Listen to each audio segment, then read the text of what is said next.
फिलहाल अभी कुछ है जो प्रॉपर यात्रा चली है। प्रॉपर यात्रा 90 से स्टार्ट हुई थी। हाँ, उस समय हम जब फोटोग्राफी के लिए आते थे या अपने लोकल बिजनेस के लिए आते थे तो हम लोग कम से कम 4 ग्लेशियर पार करते थे, टोटल 4 ऊपर तक 5 ग्लेशियर ऐसा होती थी। बिल्कुल। ये अब यहाँ पे मक्की देखो कितनी होने लगी है मक्खियाँ। धीरे धीरे, हाँ जी, हाँ है कि जी। नहीं है। तो जब सब कुछ ऊपर चल रहा है तो समय के हिसाब से ग्लेशियर भी ऊपर जा रहा है। आजकल काम धंधा ठप है तो केसु बेचारा परेशान हो रखा है, खाली बोतल टकरा रहा है, ये देखो हैं भाई। हम्म। तो भाई अभी दरबार साहब भी पूरा खाली होगा जैसे कल के दिन, क्योंकि अभी के टाइम सब इधर उधर जाते हैं, कोई श्री हेमकुंड साहिब, कोई गोविंद।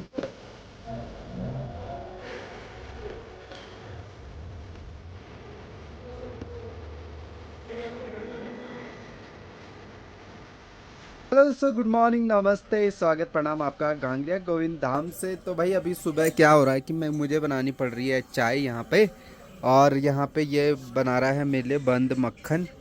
मक्खन लेके बटर लगाएंगे। और आज तो स्मार्ट लग रहा है भाई, देखो कैप कैसी है, बाल तो पूरे दिख रहे, कैप का कुछ यूज़ नहीं लग रहा ज़्यादा।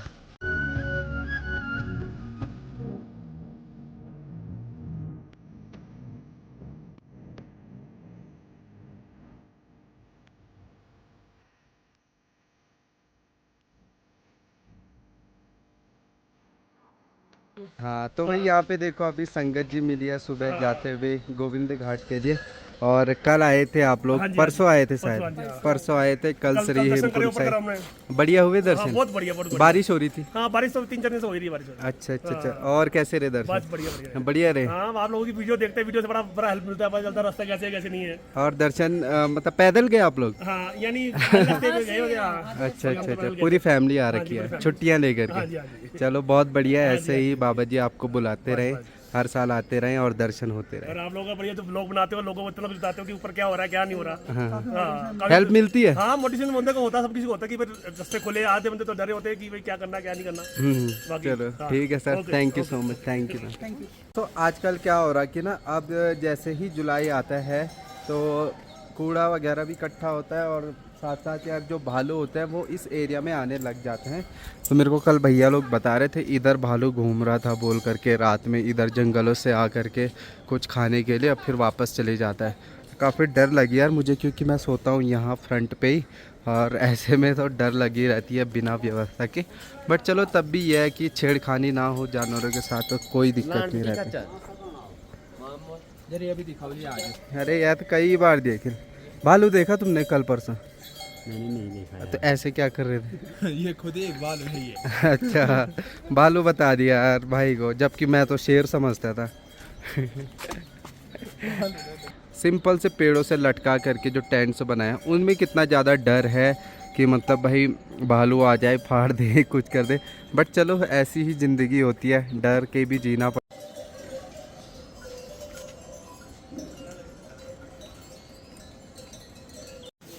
तो भाई अभी मैं निकला हूँ थोड़ा टहलने के लिए, आज मौसम भी बढ़िया था और अभी सोचा टाइम है तो निकल लेता हूँ घूमने फिरने के लिए, और आपको भी दिखाते हैं गोविंद धाम की खूबसूरती कैसी रहती है। और आज जो श्री हेमकुंड साहिब के होंगे उनको खुले अच्छे दर्शन हो रहे होंगे सरोवर के भी। और पहले मार्केट को बीचों बीच ही ये इको डेवलपमेंट कमेटी का ऑफिस इधर ही हुआ करता था, अब उधर शिफ्ट हो गया। तो भाई अभी दरबार साहब भी पूरा खाली होगा जैसे कल के दिन, क्योंकि अभी के टाइम सब इधर उधर जाते हैं, कोई श्री हेमकुंड साहिब, कोई गोविंद घाट, और एक खच्चर दौड़ रहे हैं भाई। तो जी कुछ ऐसा माहौल अभी पूरे घांगड़िया गोविंद धाम का। ये देखिए ऊपर लक्ष्मण गंगा बह रही है और यहाँ जंगलों के बीच है गोविंद धाम।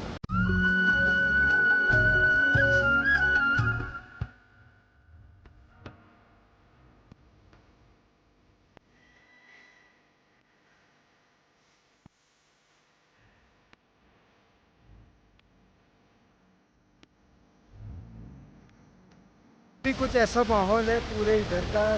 संगत जी अभी भी जा सकती है, क्योंकि जो घोड़े खच्चर वाले होते हैं श्री हेमकुंड साहिब 10:30 बजे तक आराम से निकल सकते हैं अगर घोड़े में जाना होगा। पैदल अलाउ नहीं करते क्योंकि लेट हो जाती है, सेम वैली ऑफ फ्लावर 12 बजे से पहले आप पैदल ही जाना पड़ता है, पैदल जा सकते हो और वापसी लौट सकते हो। वैली ऑफ फ्लावर आसान है श्री हेमकुंड साहिब के मुकाबले। तो देखिए कुछ ऐसा माहौल हो रखा भाई, प्यारा सा अभी बादल लगे हुए हैं ऊपर। देखिए कितनी ज़्यादा ग्रीनरी आ चुकी है ऊपर श्री हेमकुंड साहिब में। ये देखो यहाँ पे देखिए निशान साहब जी भी नज़र आएंगे। ये तो पोल नज़र आ रहे हैं, अभी निशान साहब जी नज़र नहीं आ पा रहे हैं यार अभी।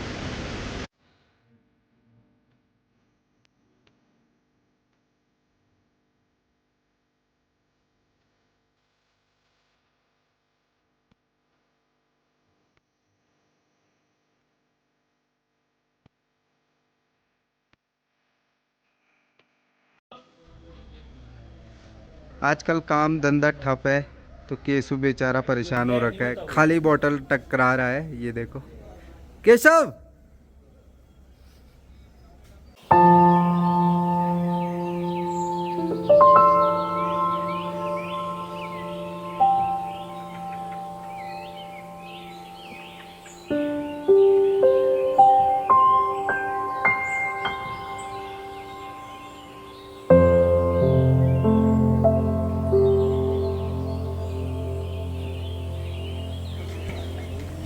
तो भाई अगर सोचो मोबाइल ना होता, नेटवर्क ना होता, क्या हाल होते। सब फ़ोन पे लगे हुए हैं। देखो हम लोग फोन पे नहीं लगे हैं, हम जो है ये LIU को ये भेज रहे हैं। नहीं नहीं, अभी आपने बैक करके दूसरा अभी कुछ देख लो, खोला। आप मिनट देख लो इसमें आप। ये ना हम ये पूछ रहे हैं कि यहाँ का ऑथेंटिक लिंक कहाँ पे है जहाँ पे हम इनको भेज सके, क्योंकि यहाँ फोटोकॉपी की सुविधा नहीं है। इसलिए हम चाह रहे हैं कि ये डायरेक्ट हम सब कुछ डिजिटल माध्यम से यहाँ पे इनको LIU को ये दे दे, ताकि किसी तरह का मिसमैनेजमेंट ना हो। गुड। तो डिजिटल इंडिया डिजिटल करेगा और बढ़ेगा, क्यों संतोष भाई? है ना, हमारे यहाँ पे डिजिटली इतने ज़्यादा रेडिएशन है कि अगले के सिर से बाल ही उड़ गए। ये भी कम करना है हमने, नेचुरल की तरफ ज़्यादा जाना है। डिजिटल। दोस्तों आज हम नींबू पानी पीते हुए कुछ पुरानी यादों और बातों को जानेंगे भैया से, क्योंकि हमसे उम्र में काफ़ी बड़े भी हैं और एक्सपीरियंस भी है। तो उनसे जानते हैं जो ये भ्यूंडार वैली है, जो पूरा एक घाटी है, उसके जो टेम्परेचर में बदलाव, जो घाटी में बदलाव, रास्तों में बदलाव, ग्लेशियर, हर एक चीज़ उनके बारे में जानते हैं। सबसे पहले अपने अबू भैया का स्वागत है हमारे यूट्यूब चैनल पे। तो आप बताइए मतलब कितना चेंज आया? हमें तो जो दिखता है सबसे पहला चेंज तो यही है। देखो ऐसा है, जब हमने यहाँ फोटोग्राफी के ज़माने से स्टार्ट किया था, उस ज़माने में मतलब वो ये मान के चलो 95-2000 लगभग ऐसा। उस समय नींबू पानी पीना तो मतलब ही नहीं बनता था। हाँ, क्योंकि उस समय हम लोग जैकेट में रहते थे, वो भी एक जैसे ये पतला फ्लीस टाइप का है, इसके ऊपर एक मोटा सा जैकेट, जैसे भाई के पास है दिनेश भाई का, बिल्कुल रेड कलर इतना मोटा जैकेट जो है हम इसके ऊपर पहनते थे। हाँ, है ना, ये वो जमाना था जब हम इसके बारे में सोचते थे तो हमारा अगले दिन को गला खराब होना ही होना है। हाँ जी। तो ये वो टाइम था जब हम तो सिर्फ गर्म पानी या चाय पिया करते थे, और आज ऐसा टाइम आ गया छाव में बैठ करके नींबू पानी पी रहा है। हाँ, सबसे बड़ी बात, छाँव में बैठ के हमसे धूप भी बर्दाश्त नहीं हो रहा है। उस समय धूप को तरसते थे। हाँ जी। अब लगाओ, हमारी एज इस समय हार्डली 50 के आसपास है, 48-50, लेकिन हमने सिर्फ अपने इस छोटे से उसमें हमारा 40-45 साल मानो मैक्सिमम यात्रा के, जो प्रॉपर यात्रा चली है। प्रॉपर यात्रा 90 से स्टार्ट हुई। हाँ, उस समय हम जब फोटोग्राफी के लिए आते थे या अपने लोकल बिजनेस के लिए आते थे, तो हम लोग कम से कम 4 ग्लेशियर पार करते थे टोटल, ऊपर तक 5 ग्लेशियर। प्रणाम। श्री हेमकुंड साहिब तक 5 ग्लेशियर, 5 ग्लेशियर पार करके आते थे। एक तो नीचे होता था, हाँ, भ्यूंडार से नीचे, भ्यूंडार से और पुलना के, कोडार। हाँ अच्छा, कोडार। एक होता था हमारा राजपरोटा में, राजपुर, एक हो गया रामडूंगी में, रामडूंगी। तब जाके हम यहाँ पहुँचते थे, तब हम इसकी ओपनिंग वगैरह और यहाँ की यात्रा व्यवस्था की तैयारी करते थे। हाँ। उसके बाद में फिर यहाँ से पार जाके पुल से हनुमान मंदिर तक का एक बड़ा ग्लेशियर आता था। अच्छा, जहाँ पे लक्ष्मण गंगा बह रही है। हाँ, जहाँ पे हनुमान मंदिर है, जिसने वैली ऑफ फ्लावर्स का वो भी तोड़ा था। इतना भयंकर ग्लेशियर था कि इतने बड़े पिलर थे वो वैली ऑफ फ्लावर्स के एंट्री गेट के, वो भी तोड़ दिया था ग्लेशियर ने। अच्छा। उसके बाद आता था ये अभी करंट में वाला जो है, जो एकमात्र बचा हुआ है ग्लेशियर अटलाकोड़ी के ऊपर। अभी हमने अगर 30 साल के अंदर अंदर 4 ग्लेशियर पार कर दिया है, तो ये मान के चलो ग्लोबल वार्मिंग की स्थिति कितनी अलार्मिंग है। बिल्कुल बिल्कुल। ये हम लोग को अभी इस एज में, जबकि हमारे पास में अभी बाल प्रॉपर सफेद भी नहीं हुए, है ना, हमारे अभी बाल फिर भी काले हैं। तो हमने अपने इस एज में अगर इतना डिफरेंस देख लिया है, तो आने वाले टाइम में हम क्या क्या देखेंगे आप ये अंदाजा भी नहीं लगा सकते। बिल्कुल, जो आने वाली जनरेशन है वो तो मुझे लगता है बर्फ़ भी ठीक से नहीं देख पाएंगे, ग्लेशियर्स नहीं देख पाएंगे, क्योंकि काफ़ी इतना जो चेंज है, बदलाव है टेम्परेचर में और अपने इन्वायरमेंट में, ये शायद इंसानों का ही करना होगा, या विकास की जो गति तेज़ी से बढ़ रही है और साथ साथ विनाश की जो गति है, बिल्कुल एक प्रोपोर्शनेट तरीके से दोनों चीज़ें बढ़ रही है, विकास के साथ विनाश भी बढ़ रहा है। तो एक दूसरी यही है। बात आ रही है कि वेजिटेशन की, कि भाई यहाँ पे फूलों की घाटी पहले कैसे थी अब कैसी है। फूलों की घाटी एज इट इज ही है, डिफरेंस हमारे हिसाब से जो हमने देखा है क्या हो रहा है कि वेजिटेशन, वाइल्ड लाइफ, रेप्टाइल सब ऊपर जा रहे हैं। हाँ हाँ अभी नॉर्मल भाषा में बात करेंगे तो हमारे यहाँ बोलते थे राम डोंगी से ऊपर ये सांप नहीं होते हैं, हाँ, ठीक है। आज की डेट में हमने परसों परसों यहीं ही पे सांप पकड़ा पकड़ा था। हाँ एक यहाँ देखा, एक ने वैली के अंदर देखा, हाँ सुशील ने वहां पे देखा था घोड़ा पड़ाव पे। हाँ, तो वो भी धीरे ग्रेजुअली ऊपर जा रहे हैं। वैसे ही हमारे पेड़ पौधे, पिट वाइपर जो होता है ना, हाँ वो होता ही होता है। हाँ 13,000 फीट तक पाया जाता है। 13,000 फीट तक होता है कुछ एक, लेकिन एक कहावत भी तो थी तो हमारे ये यहाँ, एक राम तरीके डूंगी से ऊपर जो नहीं जितनी मिलेगी। संख्या में दिख रहे हैं, भ्यूंडार गांव में तो देखते थे हम, बट अब ऊपर ऊपर तक ये दिख है रहे कि हैं। जो वैली ऑफ फ्लावर्स में जैसे हाँ। बर्च ट्री नहीं होता था, भोजपत्र नहीं होता था, भोजपत्र का वो उसने डोमिनेट कर दिया वहाँ पे। डोमिनेट कर दिया। पॉलीगोनम की आप देख रहे हो, पॉलीगोनम का स्पीसीज धीरे धीरे उधर को जा रहा है, भोजपत्र ऊपर जा रहा है। वेजिटेशन भी मूव करता है। कौन बोलता है पेड़ मूव नहीं करते हैं? इधर आके देखो, हम दिखाते हैं आपको, हाँ जी, हाँ जी। पेड़ भी चलता है, सांप बिच्छू सब चल रहे हैं ऊपर। पहले श्री हेमकुंड मक्खी, साहिब की पहले पहाड़ी यहाँ में- मक्खी कहाँ होती थी? बिल्कुल अब मक्खी देखो कितनी होने लगी है मक्खियाँ। धीरे धीरे, हाँ जी, है हाँ कि जी। नहीं है? तो जब सब कुछ ऊपर चल रहा है तो समय के हिसाब से ग्लेशियर भी ऊपर जा रहा है। बिल्कुल बिल्कुल। अभी डर इस बात का है कि आने वाले टाइम में अगर ग्लेशियर पूरा खत्म हो जाएगा तो हम लोग को नीचे पलायन नहीं करना पड़ेगा। बिल्कुल भाई अगर मान लिया जाए मुंबई वाले अगर ये घबरा रहे हैं कि पानी का लेवल बढ़ेगा और हम लोग डूब जाएंगे, हम ऊपर भागेंगे, तो हम भी सुरक्षित नहीं है। ग्लेशियर सब पिघल जाएगा, पानी का स्रोत ही नहीं रहेगा, तो हमको भी तो नीचे जाना पड़ेगा। हाँ जी, हाँ जी, आप वहां से पंपिंग सिस्टम से हमारे लिए पानी की सप्लाई थोड़ी दोगे। सही बात। तो जिम्मेदारी हमारी भी उतनी है जितनी उनकी है। हाँ जी, हाँ जी। वो हमारे को भी पेड़ की आवश्यकता है, उनको भी पेड़ की आवश्यकता है। क्योंकि अगर इन्वायरमेंट इफेक्ट होगा तो सिर्फ उस जगह पे नहीं होगा जहाँ पे आपके पेड़ कम है, वो उसका असर पूरे ग्रेजुअली सारे एरियाज में होगा, चाहे जहाँ पेड़ ज्यादा भी हो। ऑल ओवर द वर्ल्ड आप देखिए, जो हमारे पास के देश, कौन सा देश है भैया जहाँ पे सबसे ज्यादा ऑक्सीजन प्लस है, नेगेटिव CO2? भूटान। तो भूटान तो इतनी कोशिशें कर रहा है, बिल्कुल माइनस में CO2 कार्बन डाइऑक्साइड है, बट जो दुनिया में जो चीज़ें हो रही है उसका असर कहीं ना कहीं भूटान में भी पड़ेगा। तो ये चीज़ है कि हमें ये नहीं सोचना है कि भाई हम यहाँ पे अच्छा काम करेंगे वहाँ पे ख़राब करेंगे तो बैलेंस होगा। बैलेंस कभी नहीं होगा, प्रोपोर्शनेट गलत हो जाएंगे इन्वायरमेंट के, कहीं बारिश ज़्यादा कहीं बर्फ़ ज़्यादा, तो वो चीज़ जो है हार्मफुल होगी पूरे देश के लिए, पूरे वर्ल्ड के लिए, और शायद हम इंसानी जो लोग हैं उनके लिए भी। तो यही मतलब है कि आने वाले वक्त में उत्तराखंड को बचाना भी मुश्किल है। हाँ जी, हाँ जी, हाँ जी। हमारे जो ग्लेशियर्स है ना, जो पिघल रहे हैं, जैसे वाटर स्टोर ने कहा है, हाँ हाँ। बाकी भैया जो यात्रा में क्या चेंज आया आपको देखा होगा, 90s के बाद तो आप भी आ ही रहे होंगे, तो कितनी जो है संख्या में पहले आते थे यहाँ पे दर्शनार्थी, अब कितने हैं, क्या चेंजेस आए हैं? टूरिस्ट तो बड़े ही है, टूरिस्ट भी बड़े हैं। जो हमारे पिलग्रिमेज जो बोलते हैं यात्री, वो थोड़ा दोनों में डिफरेंस आ गया।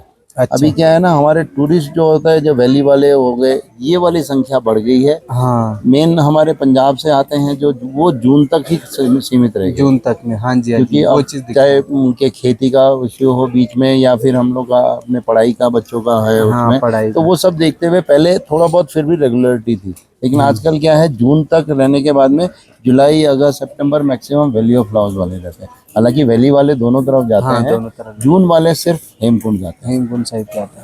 तो वही है दोस्तों, बच्चों की छुट्टियां होना, गर्मी की छुट्टियां होना, उसी टाइम पे आते हैं दर्शन करने के लिए बाबा जी के। तो लेकिन यही है, जो टूरिस्ट है वो तो बोथ साइड जाते हैं। तो ये डिफरेंस बताया भैया ने कि पहले 4 महीने में एक कंटिन्यूटी बनी रहती थी संगतों की, अभी जून में आए, थोड़ा कम जुलाई में आए, पर अब ऐसा हो रहा है कि जून के बाद मतलब बहुत ही 1% हम आप देख पा रहे हैं कि जो पंजाब से आ रहे हैं दर्शन के लिए बाबा जी के, वो 1% है। बाकी जो 90% 99% है वो टूरिस्ट आ रहे हैं, जो वैली और श्री हेमकुंड है, बोथ साइड जाते हैं, वो टाइम लेके आते हैं और बोथ साइड जाते हैं। तो ये चेंजेस आपने सही बताया।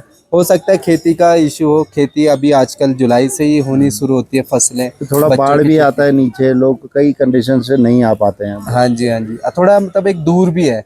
अब बाकी जो घूमने के पर्पज से tourist place valley of flower, तो उसमें क्या उत्तराखंड में इतने सारे लोग हैं, आधे तो वही आते हैं। बाकी जो शौकीन रहते हैं फ्लावर्स देखने के, जो कि हमारे साउथ से तो बहुत सारे लोग आते हैं, बंगाल से आते हैं, कोलकाता से आते हैं, तो वो आते बहुत ज़्यादा है, बट वो बहुत साइड जाते हैं। बंगाली टूरिस्ट तो हमारे पास पहले भी से थे, लेकिन अभी जो करंट में हम लोग देख रहे हैं, हमारे पास सबसे ज़्यादा बड़ा है गुजरात, गुजरात, मुंबई, पुणे, दिल्ली, हाँ है ना, यूपी के भी बहुत आने लगे हैं। फॉरेन टूरिस्ट भी बढ़ने लगे। अभी 2013 के बाद में फॉरेन टूरिस्ट बिल्कुल बंद बिल्कुल हो कम गए। हो गया था। लेकिन अभी जो है जापान के भी टूरिस्ट आने लगे, ब्रिटेन के भी आने हाँ। लगे। इवन वहाँ के ट्रेवल एजेंट्स भी विजिट कर चुके हैं इस साल, हाँ जी, जो कि कह रहे हैं कि हम लोग जो है अगले सालों से कुछ सालों में अपने ग्रुप्स लाना स्टार्ट करेंगे foreigner। अच्छा अच्छा अच्छा। तो एक्सपेक्ट कर रहे हैं कि आगे जाके हमारे पास में जुलाई अगस्त में फॉरेनर ग्रुप भी बड़े अच्छे रहेंगे हाँ जी हाँ जी, यहाँ पे।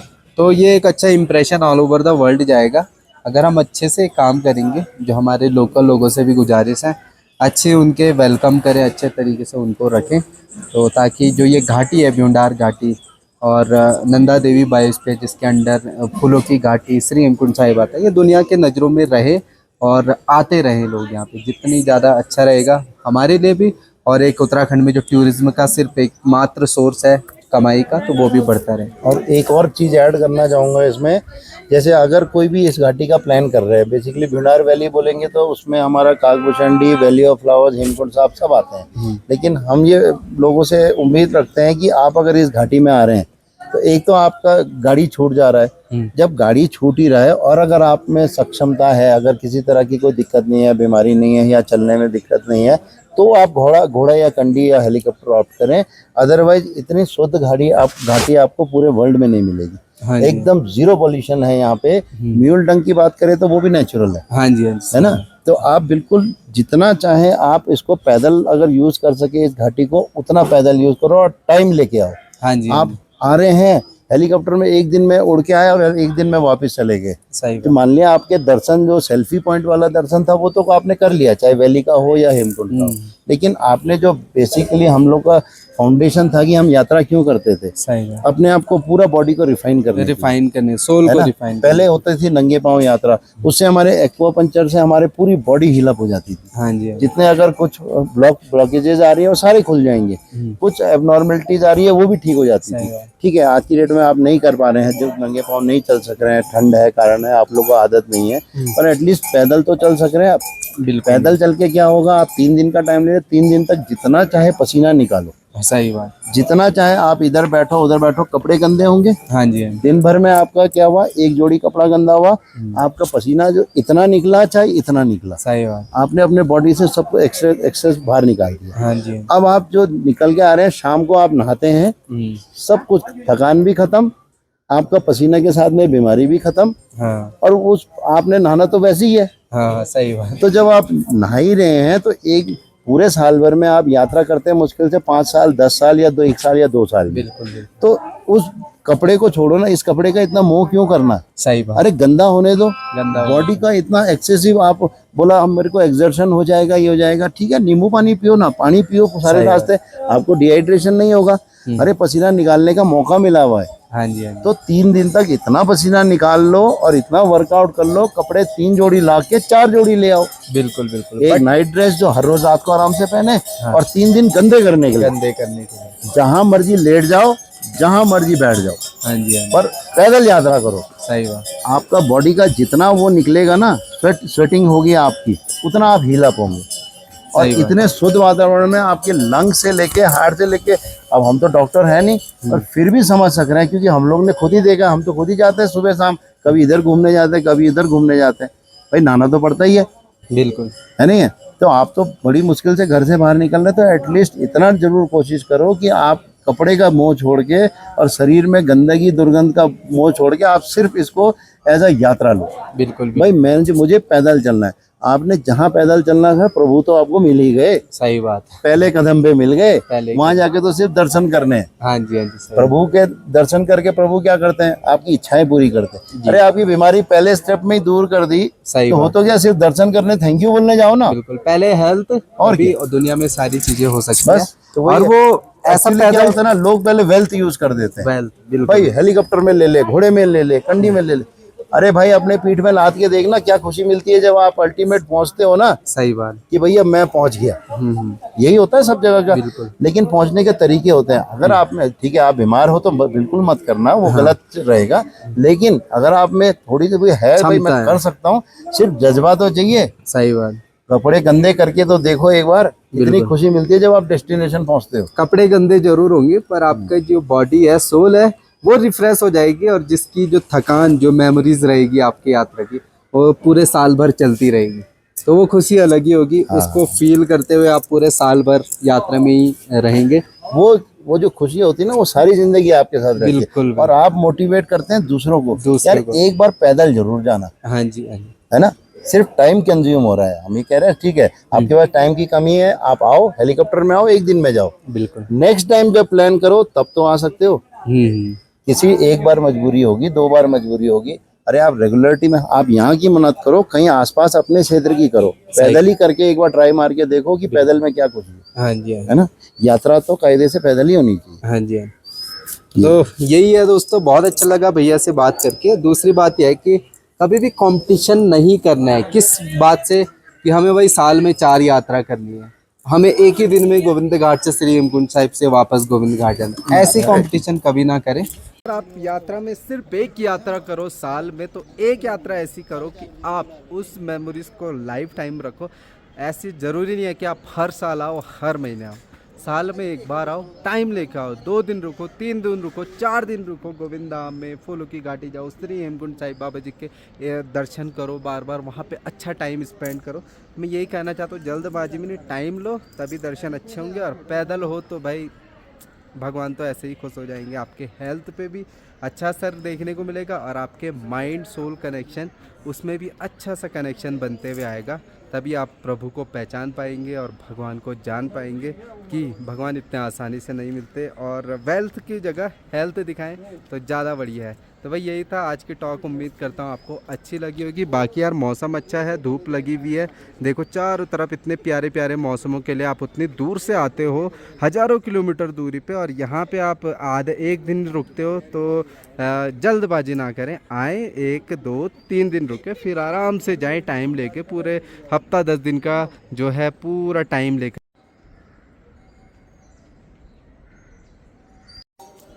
तो जी अभी अचानक से नींद आ गई थी, आधे घंटे तक सोया रहा। और संगत जी मिले थे, यूट्यूब फैमिली मिली थी।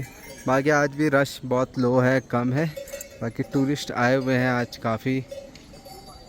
और अभी मैं, संतोष भाई तो सोता नहीं है, तो ये चाय बना रहा है अभी। तो दोस्तों अभी बनी हुई यहाँ पे गर्मा गर्म चाय और ये गुरु। तो भाई आज काफ़ी ज़्यादा संगत दिख रही है और दिनों के मुकाबले। मौसम भी अच्छा है, यहाँ पे देखिए लगी हुई है भीड़ और कोहरा भी आने लग गया है धीरे धीरे।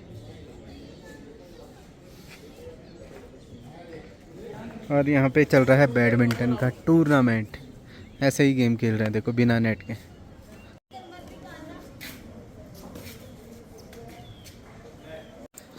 तो भाई अभी होने लगी है बहुत ज़्यादा तेज़ बारिश हो रही है। पहले कोहरा लगता है, फिर बारिश हो जाती है। पर शाम के समय है, देखो सारे घोड़े कच्चर आज चले गए, सबको सवारी मिल गई थी नीचे जाते हुए। और कुछ ऐसा है जंगल का माहौल अभी, ये देखिए। तो दोस्तों आज के दिन बहुत सारी संगत भी थे, टूरिस्ट भी थे, दोनों थे। और अच्छा लगा, बहुत सारे संगत जी मिले। बातचीत कल करेंगे जब वो श्री हेमकुंड साहिब से लौटेंगे। काम की वजह से उनसे बातचीत नहीं हो पाई। फ़िलहाल आज का ब्लॉग यही था कि जो भैया से हमने बातचीत करी पुराने दिनों के बारे में, कैसा चेंज इस यात्रा इस घाटी में आया हुआ है। तो वो चीज़ उम्मीद करता हूँ आपको अच्छा लगा होगा। फिलहाल दोस्तों ब्लॉग को यहीं पे समाप्त करते हैं, मिलते हैं नेक्स्ट ब्लॉग में। तब तक के लिए take care, bye bye, love you all, bye दोस्तों।